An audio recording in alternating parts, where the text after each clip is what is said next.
नमस्कार भाइयों और बहनों, प्रभु यीशु मसीह के नाम में आपका स्वागत है। आइए हम इस सुंदर सुबह में परमेश्वर के वचन पर मनन करें हमारी प्रतिदिन की रोटी की किताब से। आज का मनन विषय है मसीह जैसी पूर्णता।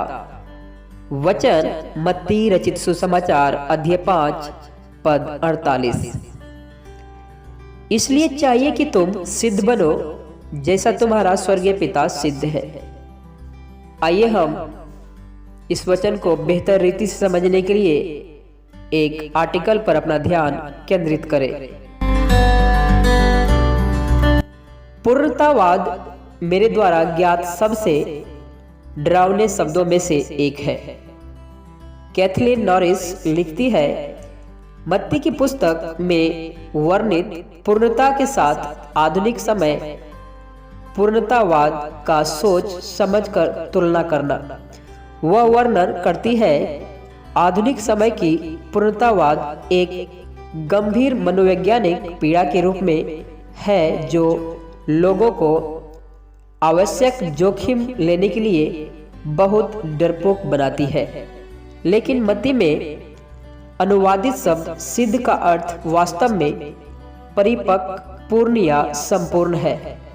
नॉरिस ने निष्कर्ष निकाला, पूर्ण बनने के लिए विकास के लिए जगह बनाना और इतना परिपक्व है कि खुद को दूसरों को दे सके।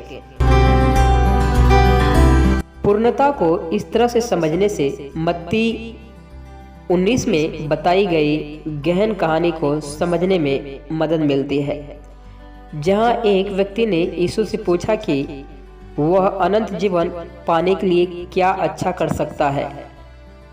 पद 16, यीशु ने उत्तर दिया, आज्ञाओं को मानो। पद 17, उस आदमी ने सोचा कि वह उन सभी का पालन करता है, फिर भी वह जानता था कि कुछ कमी है।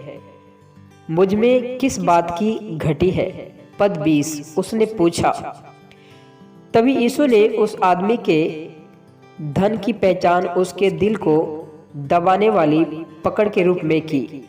उसने कहा कि यदि वह सिद्ध होना चाहता है, संपूर्ण परमेश्वर के राज में दूसरों को देने और प्राप्त करने के लिए तैयार है, तो उसे उस चीज को छोड़ने के लिए तैयार होना चाहिए जो उसके हृदय को दूसरों से दूर कर रहा था। पद 21, हम में से प्रत्येक के पास सिद्धता का अपना संस्करण है, ऐसी संपत्ति या आदतें जिन्हें हम नियंत्रण में रहने के एक निरर्थक प्रयास के रूप में पकड़ते हैं। आज यीशु के समर्पण के कोमल निमंत्रण को सुने और उस संपूर्णता में स्वतंत्रता पाए जो केवल उसमें संभव है। पद 26, आइए हम इन वचन और इन आर्टिकल पर कुछ क्षण विचार करें। आपने व्यक्तिगत लक्ष्यों को बाइबल की सिद्धता के रूप में कब गलत समझा है? कैसे नियंत्रण को समर्पित करना परमेश्वर के प्रति पूर्णतावाद से मुक्ति प्रदान कर सकता है? आइए हम इन सब बातों के लिए प्रभु से प्रार्थना करें। प्यारे प्रभु, मुझे आप में बढ़ने के लिए अपनी आत्मा सुधार की महत्वाकांक्षाओं को अक्सर भूल जाने के लिए क्षमा करिए। मुझे आपके साथ नियंत्रण में आत्मसमर्पण करने और अपने और उन लोगों के साथ स्वतंत्रता का जीवन अपनाने में मदद करिए जिन्हें आप बहुत प्यार करते हैं। ये विनती हम आपके बेटे प्रभु यीशु मसीह के नाम में करते हैं।